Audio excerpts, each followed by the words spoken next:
Hello viewers, আজকে আমি নিয়ে হাজির হয়েছি পাবদা মাছের তেল ঝাল। গরম ভাতে একটা জমজমাটের খাবার নিয়ে হাজির হয়ে গেছি আমি সুমনা। তোমাদের সাথে খাওয়া হবে জমজমাটে। এই পাবদা মাছের তেল ঝাল কী করে এত সুস্বাদু বানানো যায় সেই রেসিপি শেয়ার করব আজকে।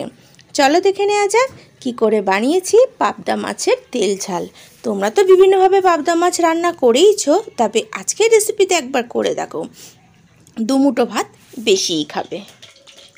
বাজার থেকে পাবদা মাছগুলো নিয়ে এসে ভালো করে পরিষ্কার করে নুন হলুদ এখন মাখিয়ে রেখে দিয়েছি। আর এবার পাবদা মাছগুলোকে আমি এখন ভেজে নেব। ভাজার জন্য আমি নিয়ে নিয়েছি কড়াইতে তেল। তেল গরম হতে এখন পাবদা মাছগুলো একটা একটা করে ছেড়ে দিচ্ছি আর ওলট পালট করে ভালো করে ভেজে নেব মাছটাকে। নিউ ইয়ার স্পেশাল এই রেসিপিটা একবার হলেও বাড়িতে বানিয়ে দেখতে পারো, কথা দিচ্ছি তোমাদেরও ভালো লাগবে। সেদিন কিন্তু অবশ্যই দুমুঠো চাল হাঁড়িতে বেশিও নিও। আর এই রেসিপিটা এরকম সুন্দর সুন্দর আরও অনেক রেসিপি যদি জানতে হয় অবশ্যই তোমাকে থাকতে হবে, খাওয়া হবে জমজমাটের সাথে।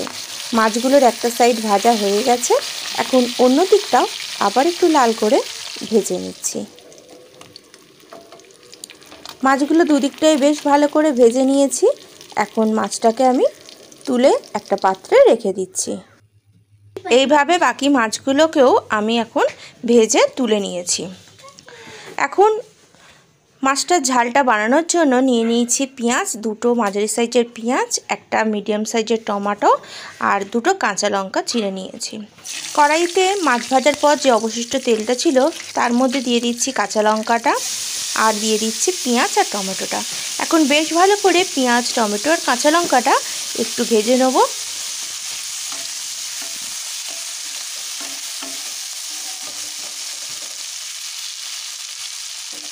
পেঁয়াজ টমেটোটা ভাজা হতে হতে ততক্ষণ একটা মশলা বানিয়ে নিই।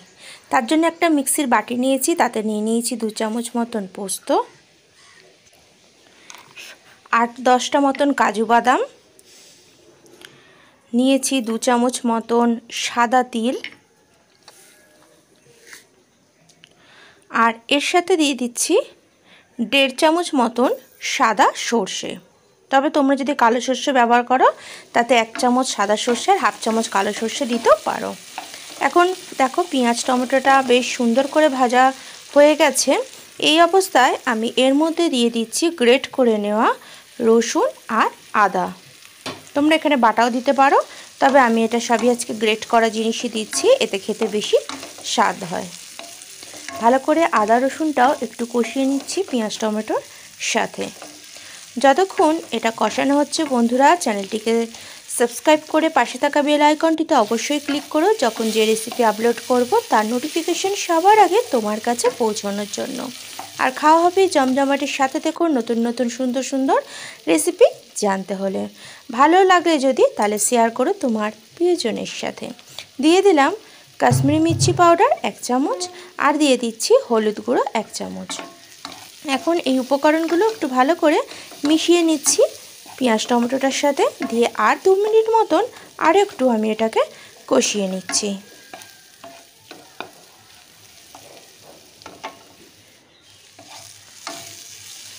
এখন একদম কষানো পারফেক্ট হয়ে গেছে, দেখো কীরকম তেল ছেড়ে গেছে। এই অবস্থায় যে মিক্সিতে যে মশলাটা বানিয়েছিলাম সেটা দিয়ে দিলাম। এখন আরও কিছুক্ষণ আমি এটাকে নাড়াচাড়া করে মিশিয়ে নেব মশলাটার সাথে।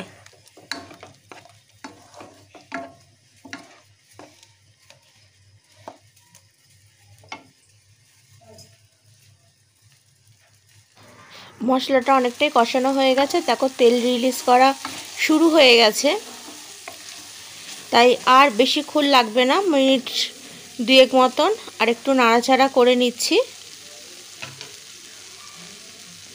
দিয়ে এর মধ্যে মিক্সির বাটি ধোয়া জল দিয়ে দেবো, তবে জলটা খুব বেশি দিচ্ছি না, অল্প পরিমাণ দিচ্ছি, কারণ এটা একটু ঘন মতোই করব, খুব ঝোল হবে না এটা।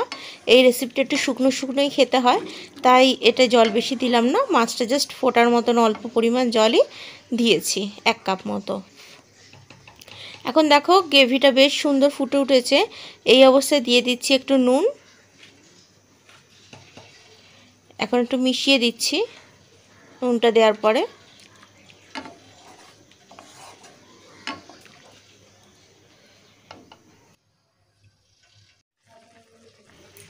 ঝোলটা এখন বেশ ভালো মতো ফুটে উঠেছে। এই অবস্থাতে আমি ভেজে রাখা মাছগুলোকে একটা একটা করে দিয়ে দেবো ঝোলের মধ্যে। তবে খুব বেশি মাছটা দেওয়ার পর এটাকে আমি ফোটাবো না, মিনিট 5 মতনই ফোটাবো, কারণ বেশি ফোটালে পাবদা মাছ খুব নরম হয় আর তাতে মাছটা ভেঙে যেতে পারে, তখন এটা সার্ভিসিংয়েরও প্রবলেম হবে। তাই আমি খুব বেশি ফোটাবো না। মাছটা দিয়ে একটু চাপা দিয়ে দিলাম। 5 মিনিট পর ঢাকাটা তুলে দেখাচ্ছি। দেখো একদম পারফেক্টভাবে মাছটা, গ্রেভিটা শুকনো হয়ে গেছে আর মাছটা পারফেক্ট রেডি হয়ে গেছে। রেডি হয়ে গেল আমার আজকের পাবদা মাছের তেল ঝাল। দারুণ টেস্টি রেসিপিটা স্বাদ যদি নিতে হয় অবশ্যই বাড়িতে বানিও, আর বানিয়ে টেস্ট করে আমাকে কমেন্টস বক্সে জানাতে ভুলো না তোমাদের কেমন লাগলো। আর যদি ভালো লেগে থাকে আজকের রেসিপিটা, আমার চ্যানেলে নতুন বন্ধু হয়ে থাকো, চ্যানেলটিকে সাবস্ক্রাইব করে পাশে থাকা বেল আইকনটিতে অবশ্যই ক্লিক করো। যখন যে রেসিপি আপলোড করব তার নোটিফিকেশান সবার আগে তোমার কাছে পৌঁছানোর জন্য। আর পুরনো বন্ধুদের জানাই অনেক ধন্যবাদ আমার পাশে থেকে আমায় সাপোর্ট করে এগিয়ে নিয়ে যাওয়ার জন্য। আজকের ভিডিওটা এখানেই শেষ করলাম। ভালো থেকো, সুস্থ থেকো, নতুন বছর খুব ভালো করে কাটিও। এখন তবে আসি, আবার দেখা হবে, খাওয়া হবে জমজমাট সাথে।